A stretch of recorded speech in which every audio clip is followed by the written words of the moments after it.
I'm gonna read from my notes because I'm kind of nervous.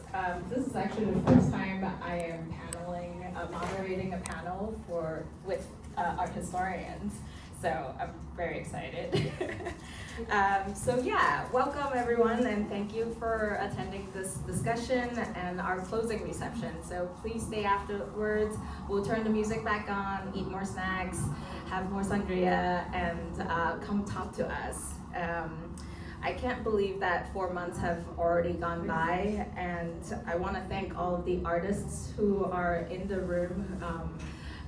Thank you for entrusting me with your work and presenting it this way. I want to also thank Bob for the director of Asian American Art Center for your work that you've been doing with Eleanor for 50 years and trusting us with the collection and the future of the organization, which we will get into a little bit during this panel as well, the future of the Art Center. And of course, we can't, nothing can happen without Think Chinatown and the Think team. So I want to thank Yin, Alice, Meg, Yanush for all the work that you do along with the board and the team. And the Mellon Foundation has generously supported the exhibition financially and the transition of the Art Center as well. So I want to acknowledge their work here. Shifting into the context of In Our Corner and how it came about, it grew out of a much more ambitious exhibition, much more successful exhibition at NYU's 80 Washington Square East Gallery, curated by the lovely folks who are sitting next to me, Christina, who focuses on, and they will also do a bit of intro of themselves as well, but her focus has been on the basement workshop, the 70s on, and Jayne Cole Southard focused on the Asian American Art Center for her PhD, and the works in the 80s, and Howie Chen here focused on Godzilla, the group, and the works from the 90s on. So the exhibition itself, the work primarily focused between the 70s to the 90s, with over 90 artists and collectives in that show. The important exhibition marked a significant moment in the history of American art, focusing on the production of Asian and Asian American artists. It gave future scholars and artists a starting point with which to understand the multiple movements necessary to build and frame the idea of Asian American art, which continues to be a topic of inquiry, definition, probes, and debates. They took a really serious look at this history and the people involved in a way that no other institution has done thus far. So I think they deserve a round of applause for the work that they have already done.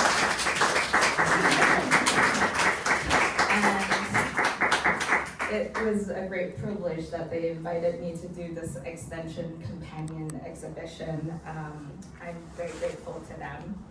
So given that the works in their exhibition focused between the 70s through the 70s through the 90s, In Our Corner sought to bring the artist's work into the 21st century, what they are working on now, what kinds of concerns and issues are they grappling with in their work. And so it was also an incredible opportunity to expand on who we think of as having been a part of the Asian American art movements. They just defined it, and I said, fuck it, let's expand it again. I think we kind of did it. So, it's in the title. But Dr. King had said, we can all get more together than we can apart. We can get more organized together than we can apart, and this is the way we gain power. Dr. King understood solidarity, and at its heart, In Our Corner is about allyship and solidarity. And it is not possible for the movement without support who are not Asian American themselves. So I asked each of the artists in the show to invite a non-Asian American artist with whom they thought had supported their work and their journey as an artist. I left the definition open for them to interpret, to see the kind of variety folks think of when they think of support. So through that, we have a marriage. In the case of W.A.G.E and Charles Moose, we have a lifelong friendship between Ching-Ling Chai and Kathleen Foster. We have mentorship in the case between Nina Ko and Arlene Schwartz. We have comrades in the case between Tamina Arai and Charlene Rodriguez. And we have inspiration and mutual respect between Arlen Hong and Howardina Pindell. We also included allies in the Asian American Art Center, folks we have collected who are also non-Asian American in the collection. Columbia Firo, who's here, Eva Mantel, Kitty Katz, Donna Lipskin, and Subset. We also wanted to include allies of Think Chinatown, so Black Gotham Experience is included in the exhibition through Brand Rising, a 7-minute long fashion video that Kamala Ware and the stylist and model Charles Johnson had created together. So they are in our corner, and as we push for the things we want. I want to admit that before I started this project, I have a much more general historical context for what was happening and not really haven't dealt into solidarity and the strengths and challenges of allyship. So this exhibition really opened my understanding, and I look forward to learning more from you all.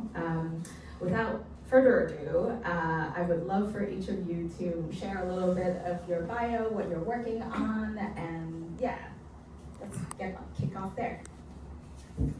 Okay, hi. Thanks, Sophia, for the lovely intro and for the amazing curatorial work you did. It was so cool to see everything come together, and also, of course, thanks to Chinatown and my co-curators for doing this talk together. It's so strange to do this in person because we did a lot of work organizing, work over Zoom, and yeah, so it's good to be with everyone here today. I'm very excited that you're all in person. Christina was originally going to be a giant floating head on this monitor. Yeah, so I'm Christina. I'm a postdoctoral scholar at the University of Nevada, Las Vegas in Asian American Studies.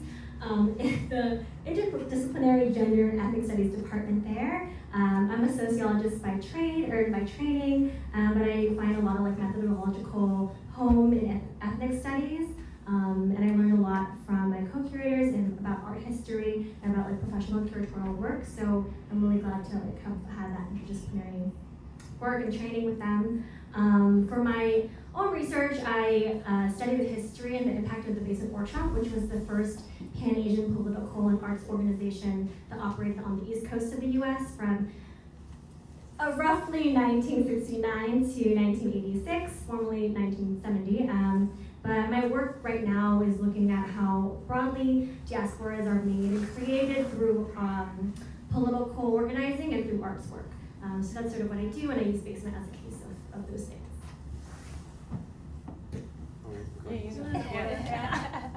I'm Howie Chen. I'm the curator and director of W.A.G.E Gallery, which is a gallery located at NYU.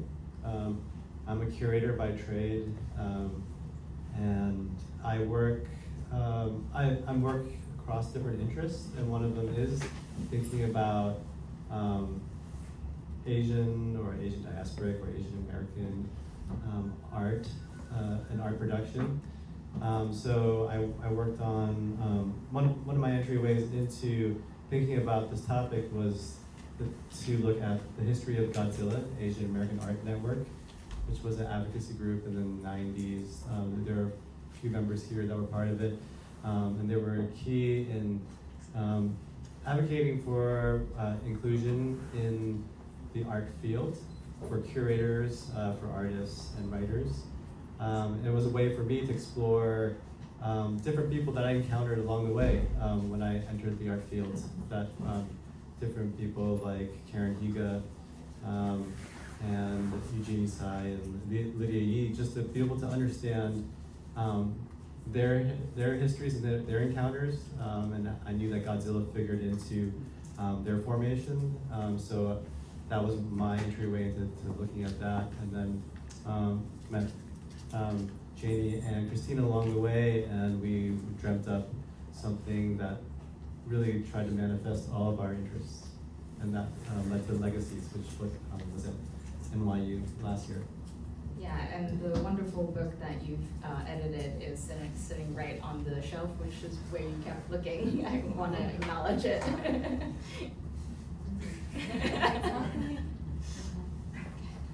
All right. Hi, everyone. I'm Jayne Cole Southard. I am an art historian. I specialize in contemporary art. I'm a professor at the City College of New York, which is part of the CUNY system. I teach classes on arts writing, contemporary art, contemporary Asian art, and most recently art and sports, which is an absolute joy. For my research, I am interested in global contemporary art kind of through the lens of Chinese art in a transnational context, specifically in New York City. And my previous writings have been on Epoxy Art Group, and I've also worked extensively with Bob Lee, considering the Asian American Art Center, which was a feature in my dissertation. It was really fun to work with Christina and Howie, both of whom I met while completing my PhD on our exhibition, and see some of the components from the dissertation come to life, and learn more about their different areas of interest as well. Yeah. So, given the topic of the exhibition, I want each of you to go chronologically. So sorry, Howie, you'll be at the end. How each group thought about or acted on solidarity and allyship, and in a supplementary question to that is like, how did they differ? And that could be a ping pong against all of you. So, Christina. Yeah, can I maybe interject just one second? So the show at NYU Legacies was arranged, we had three constellating groups that we centered on. So though the show was kind of featured art from the 1970s to through the 90s, we had three groups that were real like cornerstones for the exhibition: the Basement Workshop, Asian American Art Center, and Godzilla. So Thank you so much. Yes. Yeah, thanks Jayne for contextualizing, because I realized not everyone in the audience has seen the show, and I was gonna like put photos up and then I forgot and whatever. So if people want to see what the show at NYU looked like, maybe find me after and I can pull up awkward phone photos and we can figure that out. Yeah, so for Basic Workshop, I think, you know, at the time, solidarity wasn't really like a term that was used. That's more of a common manifestation of what Basement did. And I think when I'm thinking about solidarity now, I think of Basement's solidarity work in sort of two ways.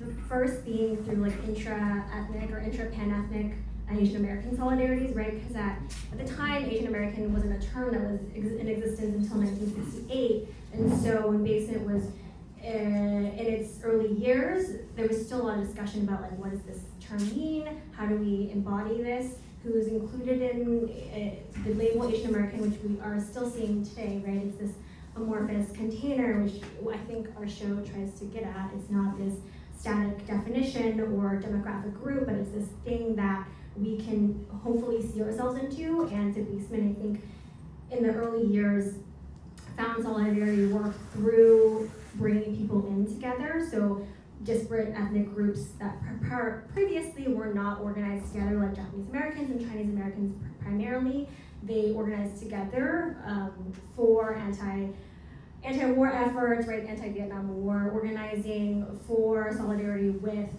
and this is solidarity in I think the way that we think of things now, like across ethnic or across color line, across racial groups. So like solidarity with Black organizers, with Latinx and Puerto Rican organizers in the city. And Basement did a lot of that work to try and like find commonalities with non-Asian and non-Asian American groups to build power collectively against government forms of oppression. So I think in the early years that was a lot of the work that they did.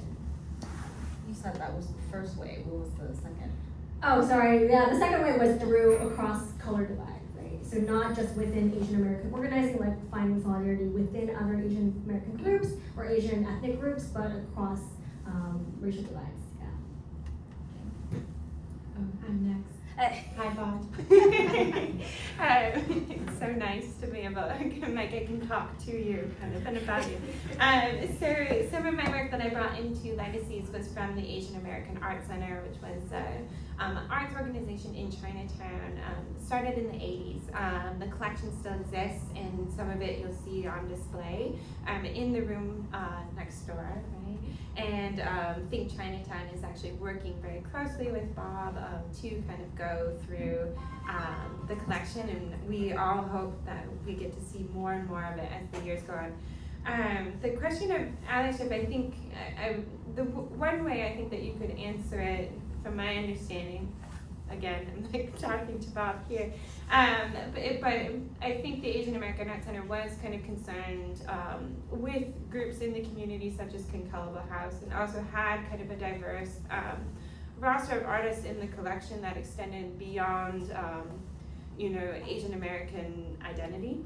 And I think that had kind of roots in Bob's understanding of what Asian American art is. And for him, there was a real kind of folk art aesthetic that extended back to things such as the Silk Road, which is a very, transnational kind of understanding of this identity.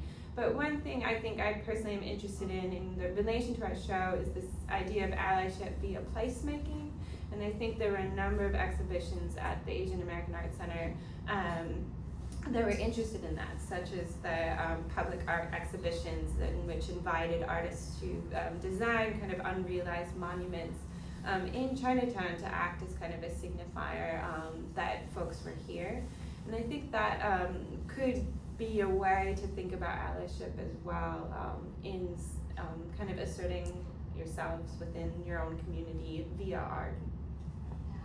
And I look forward to drilling into each of them. But Howie. The question is about how solidarity worked in each of the, So the three different groups. Yep. This is the same case. There's a few Godzilla members in this group, or in this audience. So in a way, I do invite the people who were there firsthand. I guess I can give my take on having put together the ephemera that marked all the activities and the languaging around the activities that Godzilla did. I think what I can tell is Godzilla was a decentralized group, meaning that there's a banner Godzilla, and that within that group it really varied in terms of people's participation and their reasons for participating, whether it's for community or to be able to be seen in front of each other, to be able to share their artworks. And there are different other affinity groups that maybe some had more political orientations or goals. You'll see in the book that it ranges from potlucks to slide slams to organizing to bring visibility to artists in the broader art world, to push and advocate for inclusion in institutions like the Whitney Museum. And then there are other groups who were working on anti-imperialist, anti-war projects. So in terms of solidarity, it's not in the way that we think about, in the way that Christina was mapping out. And I think there's a lot of reasons for that, because the way the group was set up, these more affinity groups, and I think when they did an action, notionally, because of the banner was Godzilla, they were kind of flying with the idea of this kind of group, but it was, but also I think the project was a proto kind of inclusionary project, that we know is now, I think it got reified as DEI, but I think it was a reformist project, to reform institutions on the level of knowledge, but also on the level of changing their structures and pointing out contradictions and exclusions. But it was not, it's a little bit different from the 60s and 70s, where there was still a transformative ideology. We can transform institutions, we can transform society with other people. So the show kind of maps that arc from a transformative solidarities project to this kind of affinity advocacy reformist project. So that's the contour that we're also kind of painting with these very, very important organizations. Thank you. Yeah, how you sort of lend it into the ways in which the different organizations were working.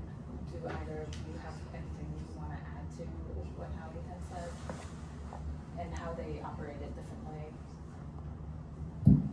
Yeah, I mean, I can jump on that really quickly too, because I think Howie, you're totally right that the contours of the like timeline is very different, but I think that's not just because since early years were like very driven by like political transformation, but also just like to Jayne's point about placemaking, like the contours of like our social and political world in New York was so different in the 80s than it was in the 60s and the 70s. And so Basement had to adapt very quickly to those kind of transformations, right? The fight for government funding, right? So a lot of projects were no longer about like political organizing, but became about more inclusionary projects about like including or platforming Asian American artists through exhibition work as opposed to like protest work. So I think that is a very like, clear ramification of that. Yeah, I mean, I think as the art historian, there really weren't like exhibitions in New York City that centered on Asian American art really outside of places like the Asian American Art Center. For example, this idea of like multiculturalism wasn't even institutionalized until, I would argue, the Decade show at the New Museum, which was at the end, it's about 1990, 1989. So we were seeing, at least in the 80s too, in terms of artistic representation, that shift really coming from community organizations, which kind of paved a way for a larger institutional conversation. So focusing on Basement for a sec with Christina, I understand that it was inspired by the work, in part by the work of the Panthers and the Young Lords. Could you talk a little bit more about that? Yeah, also to echo Jayne and Howie, there are a lot of members of Basement in the room. Yes. So if I get any history wrong, just throw it at me. So yeah, I think that's a great question. It's something I think about a lot. It's something I think a lot of Asian American movement scholars think about a lot. And the primary narrative is that the Asian American movement was deeply inspired by the Black Panthers, by not necessarily the Young Lords specifically, because the Young Lords didn't really exist on the West Coast, right? Like the New Yorker movement is very particular to New York City because of immigration patterns.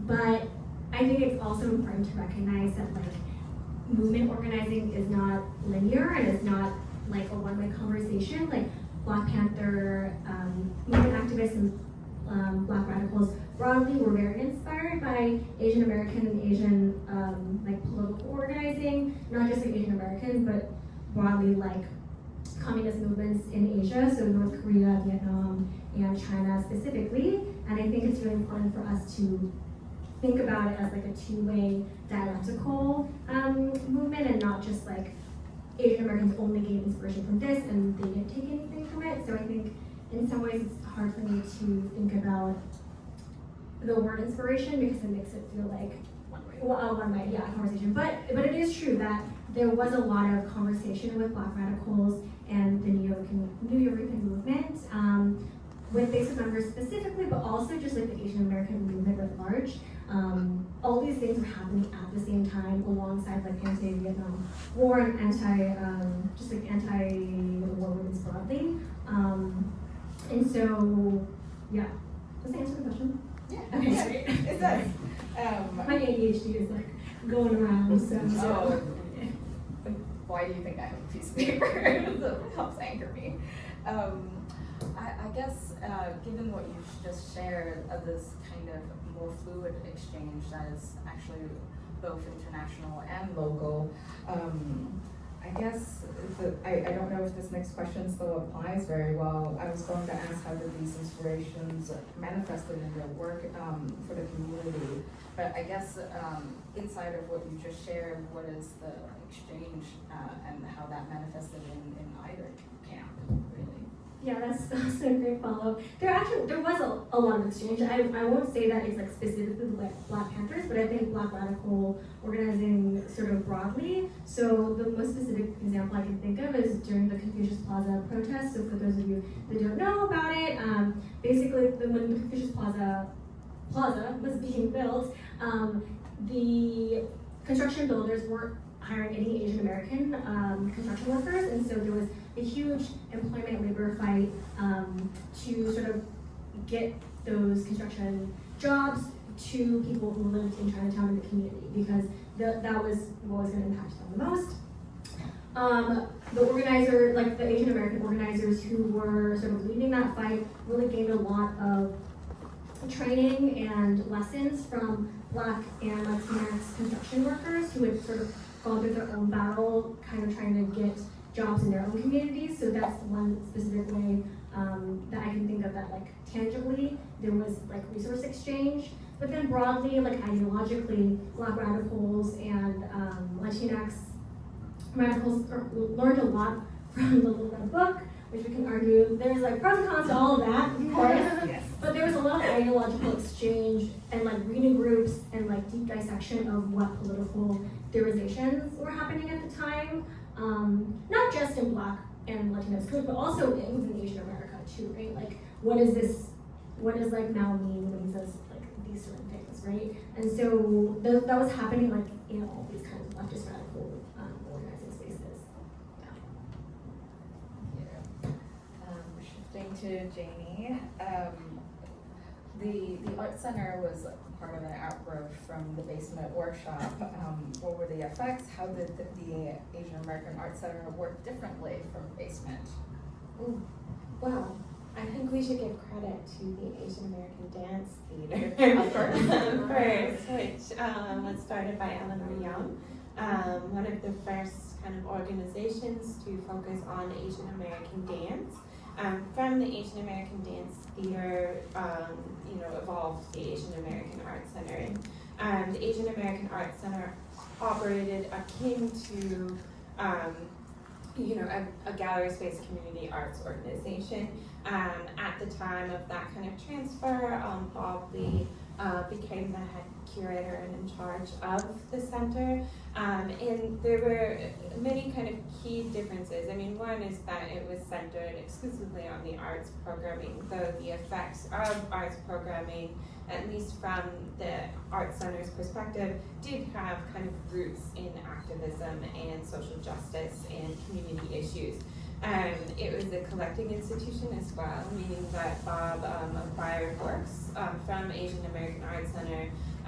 To my understanding, it's one of the only collections of exclusively Asian American art on the East Coast for sure. So that was a big difference from Basement Workshop. The organization had numerous exhibitions and community arts programming throughout its tenure. So the kind of, there's tetherings to some of the political concerns in Basement Workshop, and many of the artists kind of participated in the center as well as in Basement Workshop activities. But the differences were kind of in structure. And we can think of the Asian American Art Center, again, as akin to arts organization, nonprofit that we kind of understand today. And Bob had been a part of the Association of American Cultures. In his writing, he started in 1983 through 2003, and also had worked closely with Ken Calabra House, as you mentioned earlier. I would love for you to expand on these various organizations that involve more than Asian American artists. Yeah, I mean, to some extent, we would invite you to ask Bob. Because, I mean, I think that's where, what's really at the core of these kind of collaborations, at least for me as a historian, is Bob's kind of philosophy on what the center could do. and his idea of what Asian American art was, which is different. And something in Legacies that we were trying to highlight was there isn't really one concrete definition of Asian American art. It actually shifts depending on the time period and as well as between the artists. So Bob, had a friendship with the Concalba House and was able to collaborate with exhibitions and in different kinds of programming, and that kind of highlighted, I think for me, at the macro level, right, what the organization was about. It was about collecting art that was rooted in an Asian American identity, but most of those art objects in this programming also kind of had local ties and real kind of connections down at the base level, right? These were real things that were affecting people. And I think that's really unique and special and highlights Bob's kind of idea of Asian American art. That kind of definition for him is more of a sentiment.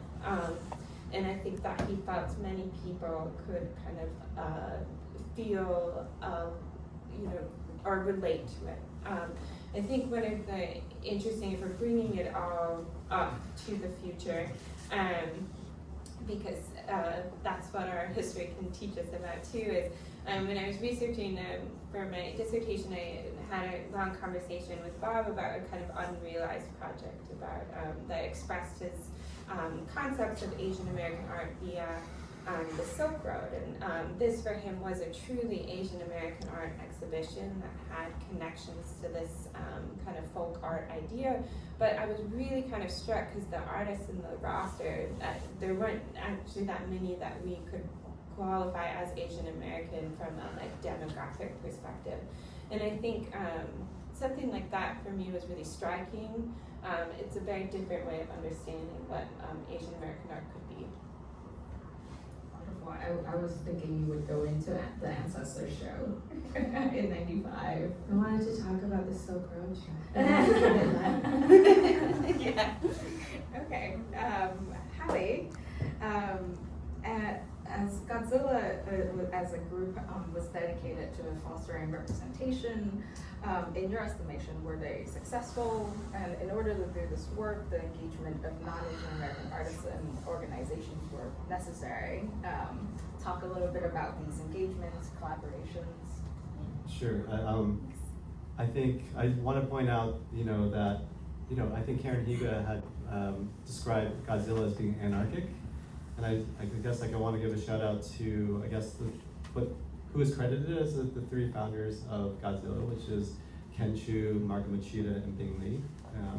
And I think all three of them, it's harder to be able to pass the mic for them to be able to describe the whole, because they were all involved in different aspects of the effort, whether it's a more international perspective that Bing Lee brought, or Margo Machida with more of the, more of an academic, research-based approach to the question of Asian American art movement, or Ken Chu, who involvement in AIDS activism with ACT UP, was bringing all that wisdom, strategy from the AIDS movement to this very specific project that Godzilla was pushing for, which is visibility for Asian American art and culture.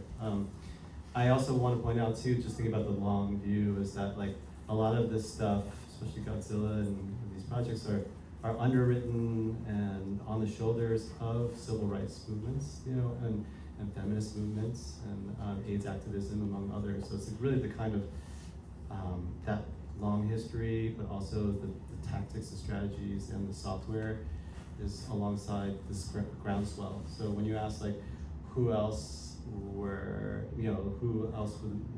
part of that scene of struggle in our corner, or who was Godzilla in who were the members in other corners.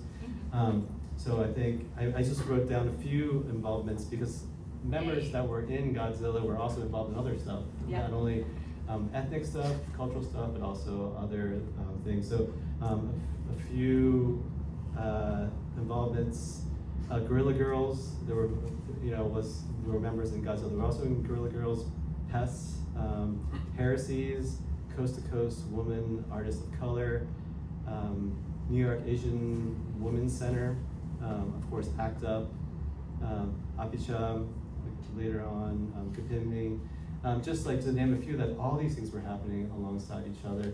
Even though Godzilla was focused on the arts, it was also, thinking about even within the arts, when they protested Whitney for its kind of traditionally exclusionary biennial, it was really the groundswell. It wasn't just the Asians, it was also brown people, or other people seeing the same exclusion happening. There was just the mosaic that was of struggle that was happening at the same time. Thank you. I was just flashed to time, so I will skip to my last question. As Jayne has been alluding to, and what I said as a part of the introduction, the Asian American Art Center is moving into a new phase of its work, and as the panel is aware, I guess as members, community members, you have a stake in this organization as well, and I would love to hear from each of you what you think of as the future of the Art Center, as the building talks to us as well. I can go first. Yes, go ahead, since Jayne is actually a part of the committee. I'm gonna put on my professor hat right now. I mean, one thing that I think I'm really excited about with this initiative is the opportunity for more students to learn more about Asian American art history. In the field of art history, it's very rare that a course is offered kind of exclusively on Asian American art history. There's like one textbook. We made a list, a bibliography for our show. It is small. I joked with Simon Wu, another one of our colleagues. He was wanting a bibliography for his comprehensive exams for his PhD, and I'm like, yeah, you should pick that category because there's not that many books. But so I'm really excited for this center to maybe open some doors for some students. And one thing in the recent in the near future that I'm looking forward to is with the help of an initiative at City College where I work. I get to bring on 5 interns to come and help with the collection and introduce them to this work. So not only will they be able to learn more about what's in the collection, they'll get some hands-on skills for our future careers in the arts, and I'm really excited about that, and that's one of the things that I'm hopeful for because I think that will help kind of spark an interest. So exhibitions like the Legacies of Legacies can happen in the future. Yeah, I'm so excited for your class to be supporting the collection, and that you'll be actually teaching a class on. Yes, so they have to unfortunately take a class with me alongside their internship, but I'll try to make it not so painful for them. Yeah, Or very painful. yeah. But I'm really thrilled. I'm really excited. I mean, echoing Jayne, I think getting young people involved in Asian American art history and with the collection is really important. I think the thing about BASIC that was so important and impactful for members, also members, if this is not true, you can tell me later for my book project. But a lot of the positives about BASIC is that people just came to like try things. Like a lot of them didn't actually know that they were into the arts or into writing or into any of these things, but basically gave them a space to just like try and not worry about failing. And I would hope that community members and young students could not think about like a grade or like what is the end outcome, but just like enjoy the process of learning about something new that they're not. I'll give everyone an A. Take Jayne's class. So I would just hope that it would be an opportunity for people to just like engage fully and not worry about an end outcome. That's great. I'm going to answer the question I think you asked. So I think in terms of like, if we're talking about future stuff, I think I really want to give a shout out to this exhibition here. I really admire I feel like we're birds of a feather in terms of trying to figure out new forms and new ways of encountering these histories that are not just the usual kind of like linear or ones that are just kind of like repeating the myths of this short documented history, that you're thinking of new ways of pairing work to open up the socialities and the intimacies of cultural production, and also the contradictions, and then also looking at, I'm thinking about like when chefs go to different restaurants and they're tasting each other's, like menus, and oh wow, I can't believe you did that.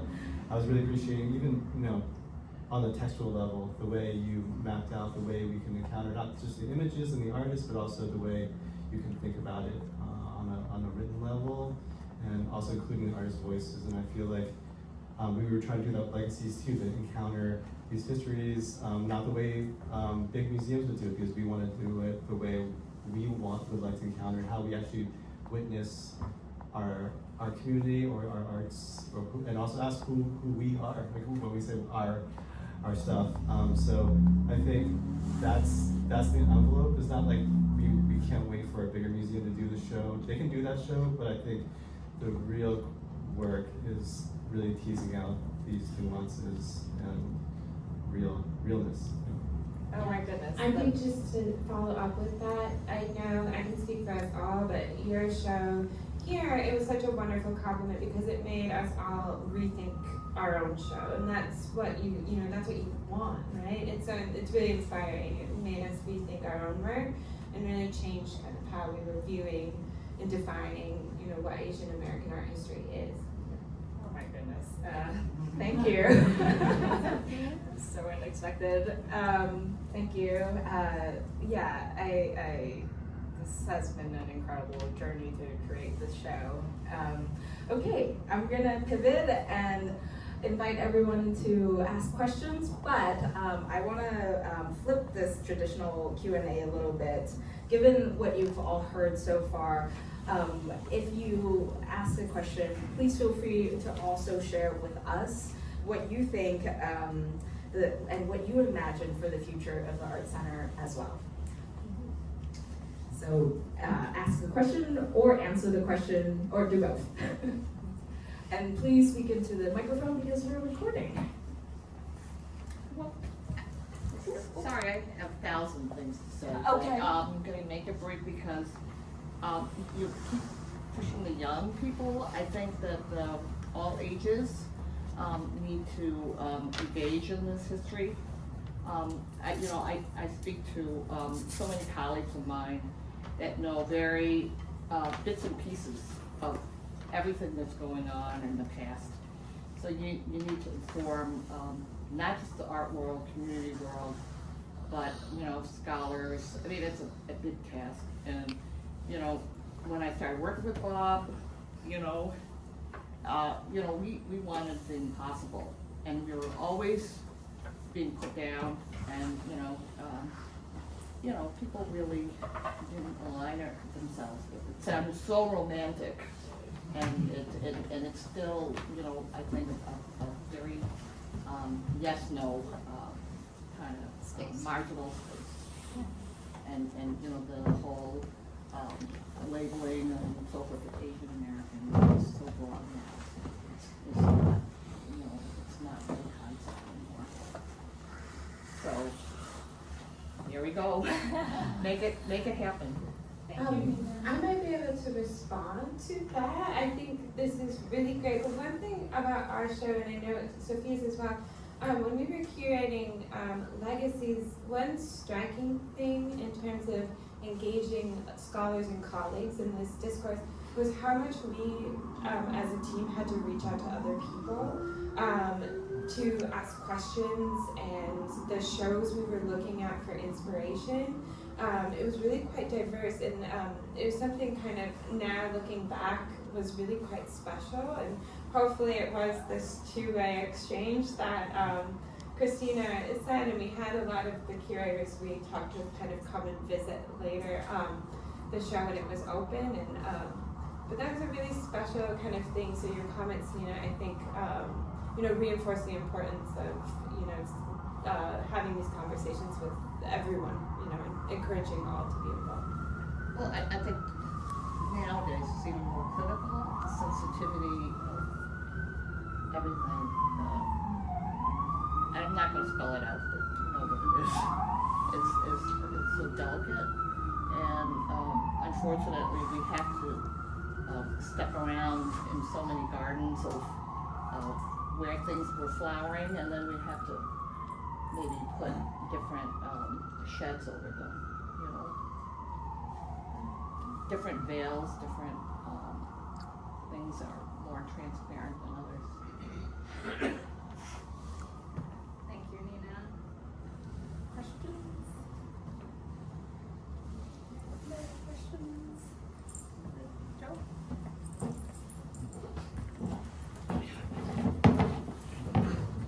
Hi, this is more of a comment than a question. Yeah? After listening to the news for the last 3-4 days or 5 days, I find this evening as an antidote. And I think the political role that rose to the Asian American Arts Center, whatever, I think even now it's more necessary. And from the political movement, I think you're playing a key role, and I think it's even that role is even going to be bigger. So just a much thanks from a political activist. Okay. Thank you, Joel.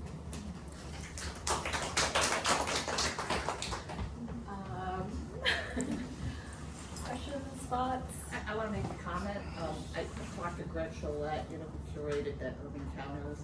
There are people around that are seriously still engaged, you know, and I think they got a lot of inspiration. I can tell you. I see a lot of the other people that should be in a show like this, and maybe, you know, you could have many follow-ups. Nina curating. Yeah, I'll curate. I did it before. Yes? And many of you too.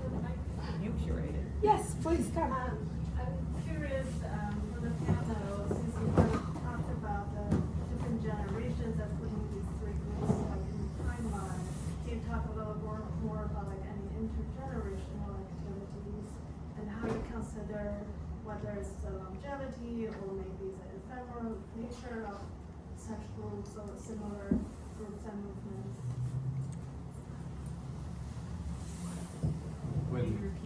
Yeah, so I guess the question is, are there any examples of intergenerational activities?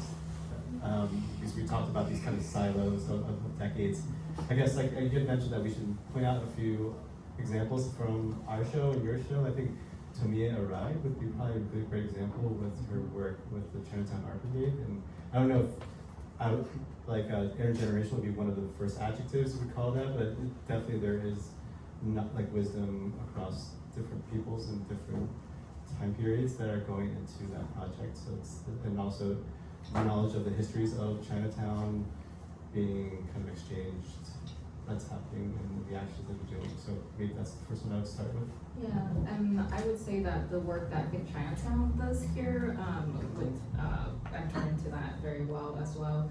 We engage with Bob in a scholarly way through the exhibitions that we curate through his collection, and us as the younger generation curator learn quite a lot, and in the exchange in its creation, and Yin could certainly speak to the multiple ways of intergenerational exchange that happens in the programming of Big Chinatown. You should see her face right now. Yeah. I could just say quickly from like a political activist perspective, Basement's early years were really not influenced directly, but there was a lot of exchange with AAA, which was Asian Americans for Action, and that was founded by Min Matsuda and, oh my gosh. Thank you, Nick Kazujima, and you're on it. And also Yuri Kochiyama was part of AAA, and for those of you that don't know, she was an activist who lived in Harlem. She's like most famously known for cradling Malcolm X's head when he was assassinated, and they were her friends. But a lot of, not a lot, but a handful of members would go to AAA meetings, and Min Matsuda's son, Carl Matsuda, was part of Basement, and so there was a lot of like intergenerational exchange in that way. not necessarily through like the arts, but just about political organizing and what it meant to be in solidarity with other groups that were beyond Asian American. And you could see that in Basement, sort of like as they grew, they had a lot more like lessons learned from the elders. Well, what they were different as elders, and now everyone's an elder. So sorry about that. Yeah. Innovation isn't that. No, you're fine, you're fine. Yes, go ahead. I am curious, you alluded to the fact that Asian American as a label is contested in flux. I'm curious about the American end of the label. I am a translator from Spanish, primarily of Chinese and Japanese Peruvian writers, and sensing from outside of academia a sort of push in Asian American studies to see like the diaspora more continentally, but curious from your points of view in your respective fields, what threads you're seeing, if that's a trend you're also seeing, and what discourses are emerging from that. Wow, we had so much discussion. Repeat the question. Oh, repeat the question. What in our respective fields, how are we seeing the cultural national label of the Asian American, the American part? You know, I guess like I can answer from an art perspective. You know, because I think Asian American art is still something that is really elusive. You know, it's a category when it's convenient to describe an artist, but also then diaspora is convenient too sometimes. So it really depends on the programming. So you know, it's really on an institutional level what they need to highlight. I guess diversity in what we used to know, where they want to put the emphasis on. You know, whether the programming that is about Pacific or is it about Asians in the city. So I think it becomes a tool and less a true descriptor. So it's more institutional. I think on an art history level, maybe that's something to speak to, but it's something that we were digging into because we do engage art historians to research what artists to look at in the past, but it is also still nascent to maybe not underfunded to maybe not fully delineated as a category. Yeah, from art history, I mean, I think there's kind of this idea of even like the global contemporary. Of course, there are flaws with that term global and what we mean by that, but this kind of idea that there are many artistic centers kind of emerged with the 80s, and artists are no longer kind of relegated to one city, oftentimes working in multiple different sites, and so that has brought with it this interest in diasporic literature and conversations. In terms of this idea for Asian American identity, contesting with that Americanness, that is, I would say, of recent interest. One thing I want to stress as a caveat is the three of us were able to curate the show, but we consulted a lot of colleagues for help in terms of, especially with the theoretical angles. And when our show was open, there actually was a show about Asian American art, South American at the same time, and we had many conversations with those two curators, kind of pushing and pulling with this idea of diaspora, of American identity, and how that challenges and shifts. And they approached their topic differently than ours. Theirs was more of an anachronistic show, kind of in that same time period, but did extend to the present. They, for example, did use the word diaspora. We toyed with it and threw it out and brought it back and threw it out again. And so I think these conversations are happening. I would say it is new, but it was like really an amazing coincidence that their show was opening at the same time. So we could talk about these kind of things that you're bringing up here. Yeah, I can speak sort of quickly about the sociological and ethnic studies kind of perspective. I think, at least for me, when I was thinking about terminology in the show, we also toyed with like different titles for the show.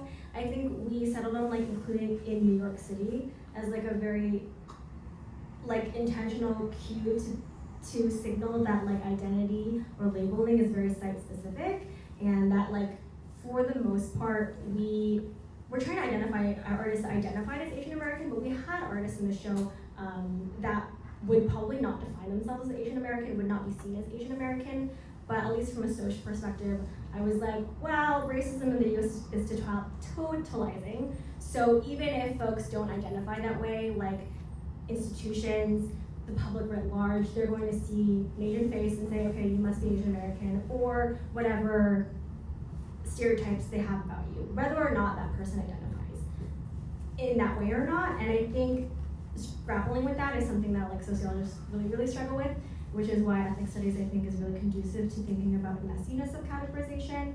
And I think we were all grappling with like, okay, this is the title of our show, but we don't actually mean everyone here is Asian American. Like, it's just in the context of New York City during these eras, like they could be defined that way and they could be thought of that way institutionally. And so we weren't trying to be like, okay, this is what Asian American is. It's just like for the context, that's how we're defining it.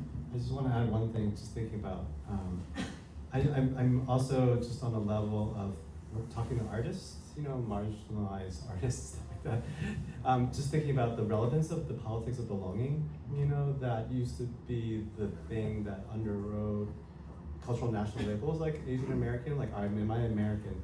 And with like the crisis of America and the legibility of being American is that so specific to New York City or to America that I think artists are shedding that politics of belonging to think about something else, because if nobody belongs and if everybody's being excluded, then it actually frees you up to not have to be stuck to a cultural national label like that. So I'm kind of seeing that shift. It's not about like, oh, I don't want to be in this container because we never get shows because we're Asian Americans. It's more like, does this even fit the way is that my longing to belong? I don't think that's the core struggle as much anymore. Thank you all.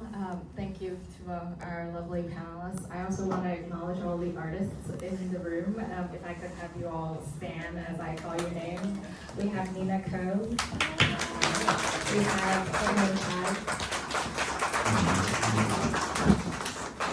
Singing. Please stand. Please take a quick stand. Just stand up.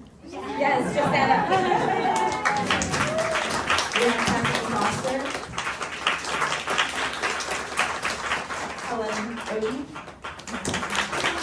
Frieze, Columbia Funeral, Ava, stepped out, Arlen, Am